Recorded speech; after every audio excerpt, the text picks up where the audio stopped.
जय हिंद प्यारे बच्चों, कैसे हैं आप सब। उम्मीद करते हैं एकदम बढ़िया होंगे। अगर हमारे चैनल पे नए होंगे तो सब्सक्राइब कर दीजिएगा और एक लाइक और एक प्यारा सा कमेंट कर दीजिएगा, ठीक है। आज क्लास 10th वालों के लिए देख सकते हैं चैप्टर नंबर 1 संस्कृत का है मंगलम पाठ, जिसके लेखक महर्षि वेद व्यास जी हैं, ठीक है। तो हम इसके जो VVI ऑब्जेक्टिव है उसको देखने वाले हैं, ठीक है। तो आप लोग रेडी हैं? एक बार कमेंट करके बता दीजिएगा, ठीक है। चलिए हम लोग स्टार्ट करते हैं। अगर कोई भी डाउट हो तो कमेंट कर दीजिएगा, हम उसका निवारण लेकर के आ जाएंगे।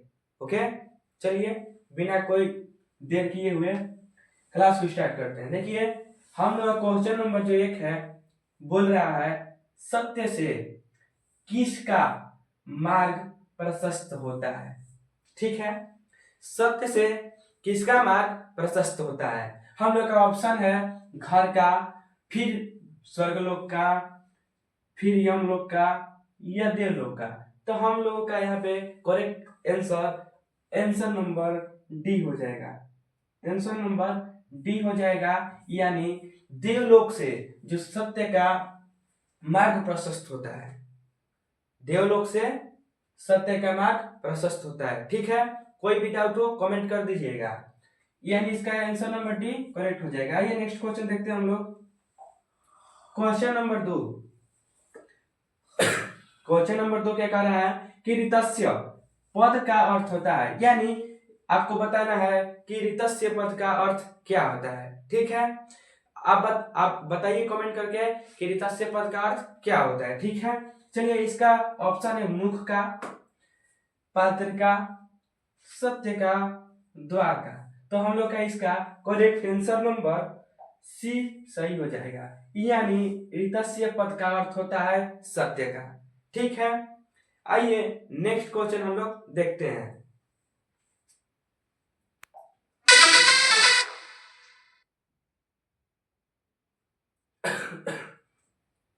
देखिए हम लोग का क्वेश्चन नंबर 3 क्या कह रहा है। क्वेश्चन नंबर 3 कह रहा है सतस्य मुखम केन पात्रेण अपहितम, यानी इसका हिंदी अर्थ हो जाएगा कि सत्य का मुंह किस पात्र से ढका हुआ है, यानी कि सत्य का जो मुंह है वह किस पात्र से ढका हुआ है। आइए हम लोग ऑप्शन देखते हैं, सोने से, तांबे से, चांदी से या लोहा से। 3 नंबर का आंसर क्या हो जाएगा? 3 नंबर का आंसर हो जाएगा सोना से, यानी ऑप्शन नंबर ए जो है हमारा करेक्ट हो जाएगा, ठीक है। आइए नेक्स्ट क्वेश्चन देखते हैं। Question number 4। क्वेश्चन नंबर 4 है कि जीवों के शरीर रूपी में क्या छुपी हुई है, यानी जो जो मनुष्य है, जीव है, उनके शरीर रूपी में क्या छुपी हुई है, ठीक है। ऑप्शन नंबर ए रक्त, ऑप्शन नंबर बी वायु, ऑप्शन नंबर सी ज्ञान, ऑप्शन नंबर डी आत्मा। तो इसका आंसर हम लोगों का डी नंबर हो जाएगा, यानी जो जीवों के शरीर में छुपी हुई है वो आत्मा है, ठीक है। आइए हम लोग नेक्स्ट क्वेश्चन देखते हैं।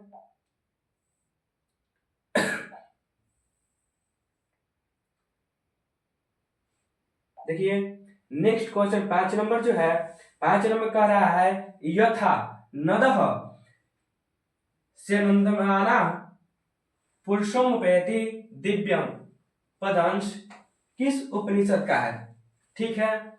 यथा नदः से नंदमाना पुरुषमुपैति दिव्यम गधांश किस उपनिषद से है। तो हम लोग का option number A Kathopanishad, option number B Ishavasyopanishad, option number C Mundakopanishad और option number D Shvetashvatara Upanishad. तो इसका आंसर नंबर हो जाएगा हम लोग का 5 नंबर का हो जाएगा सी, ऑप्शन नंबर सी जो है मुंडको उपनिषद, यानी कि मुंडको उपनिषद रिक्त स्थान में भरा जाएगा, ठीक है। देखिए क्या होता है, अगर अगर जो बच्चा क्लास 10th क्लास का 2026 में एग्जाम देने वाला है, उसके लिए एक महत्वपूर्ण सूचना है। देखिए बच्चों, मात्र हमारे एग्जाम में कितना दिन है, मात्र 40 से 42 दिन। असली जो समय है हमारा यही 40 से 42 दिन है। ठीक है, तो इस 40-42 दिन में हम लोगों को ऐसे बदलना है, यानी कि मान लीजिए 40-42 दिन में हमको बहुत मेहनत करना है। कम से कम बता दें आपको 8 से 12 घंटा तक पढ़ना होगा, तब जाके आप बढ़िया नंबर प्राप्त करेंगे बिहार बोर्ड मैट्रिक परीक्षा में। बस अगर आपके मन में आ रहा होगा कि छोड़िए कल से पढ़ेंगे, तो कल करते हुए आज मात्र अब 40 दिन बचा हुआ है, मात्र 40-42 दिन। तो इसीलिए आज से ही एक मोटिवेशन के साथ पढ़ाई करेंगे हम लोग। मान लीजिए कभी भी 15-20 मिनट यानी कि 15 से 30 मिनट हम लोग घूम लिए, ठीक है, इससे ज्यादा हम लोग घूमना नहीं है अब, क्योंकि समय जो है बहुत कम है समय। एक मोटिवेशन याद रखिएगा कि तोड़ेंगे गुरूर इश्क का, इस कदर हम सुधर जाएंगे, रास्ते में खड़ी रहेगी मोहब्बत, हम सामने से गुजर जाएंगे।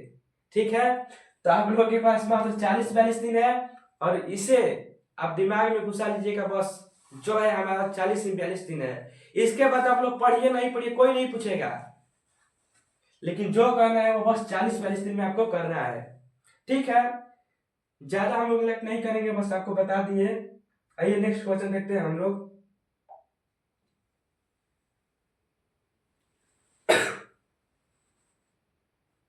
देखिए क्वेश्चन नंबर 6 कर रहा है, केन ग्रंथः विदतो देवयानः, यानी कि देवयान का मार्ग किससे प्रशस्त होता है, यानी देवयान का मार्ग किससे खुलता है।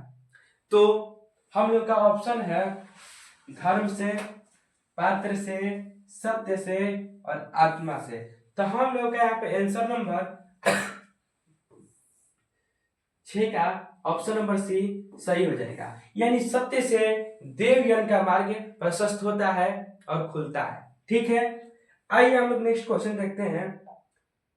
क्वेश्चन नंबर 7, अत्येति पद का अर्थ होता है, यानी जो अत्येति है इस पद का अर्थ क्या होता है, इस पद का अर्थ क्या होता है।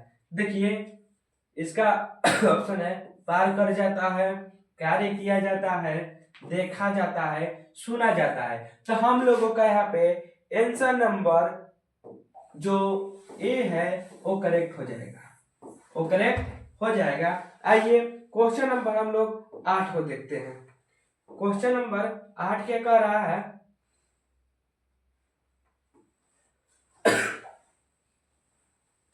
क्वेश्चन नंबर जो 8 है कह रहा है स्वर्णमय पात्र से किसका मुंह ढका हुआ है। ठीक, यानी सोने के पात्र से किसका मुंह ढका हुआ है। ठीक है, आइए इसका ऑप्शन देखते हैं। कलश से बिल्कुल नहीं, घर का बिल्कुल नहीं, तो देखिए तो सत्य का जो मुंह है वह स्वर्णमय पात्र से ढका हुआ है, यानी सोने की पात्र से ढका हुआ है। ऑप्शन नंबर बी हम लोग का करेक्ट आंसर हो जाएगा। ठीक है, आइए नेक्स्ट क्वेश्चन देखते हैं। क्वेश्चन नंबर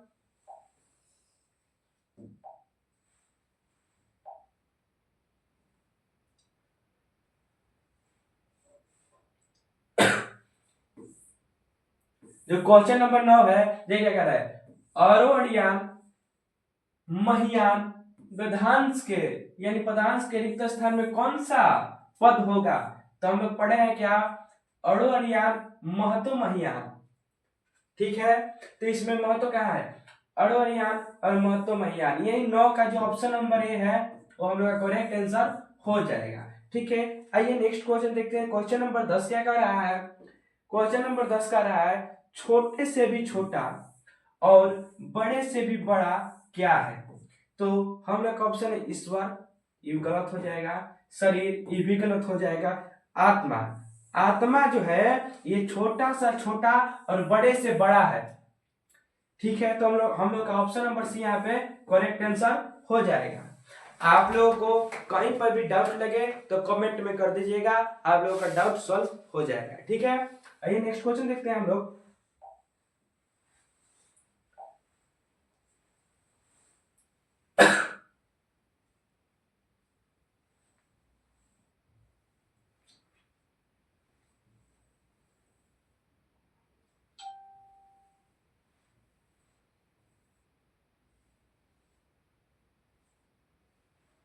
चलिए नेक्स्ट क्वेश्चन है, नदियां जो है समुद्र में कैसे मिलती है?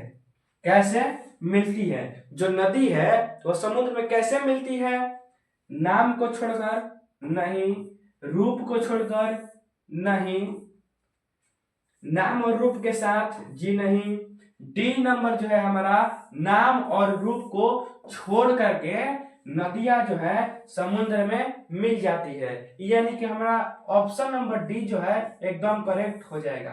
ठीक है, ऑप्शन नंबर डी यहाँ पे सही हो जाएगा। आइए नेक्स्ट क्वेश्चन देखते हैं हम लोग। क्वेश्चन नंबर 12 बोल रहा है, मंगलम पाठ का प्रथम मंत्र किस उपनिषद से लिया गया है? इसका आंसर हम नहीं देंगे, इसका आंसर आप लोग कमेंट करके बताइएगा।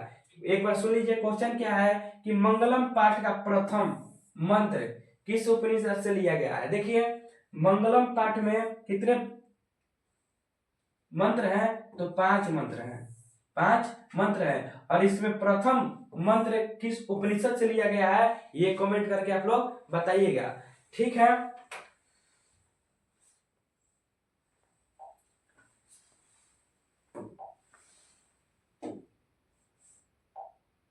आप लोगों की क्लास जो है कैसी लगी एक बार कमेंट करके बता दीजिएगा। और बता देते हैं कि जो संस्कृत का क्लास है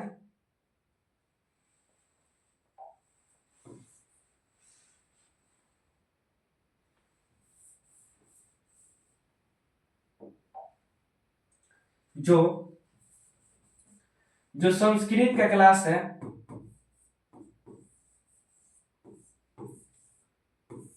कल रितेश भैया लिए थे और आज हम लिए हैं। ठीक है, अगर संस्कृत का क्लास हमारा बढ़िया लगा होगा तो एक बार कमेंट कर दीजिएगा हाँ भैया बढ़िया है। और रितेश भैया कल से आप लोगों का साइंस और मैथ पे ध्यान देंगे क्योंकि समय बहुत कम है, समय जो है बहुत कम है, और संस्कृत की क्लास हम ले लेंगे। ठीक है ना, तो क्लास आप लोगों को कैसी लगी कमेंट करके बता दीजिएगा, कमेंट करके एक बार बता दीजिए क्लास कैसी लगी। ठीक है, धन्यवाद। और नए होंगे तो यूट्यूब को सब्सक्राइब करके इसको एक लाइक कर दीजिए इस वीडियो को, और एक प्यारा सा कमेंट कर दीजिएगा। धन्यवाद।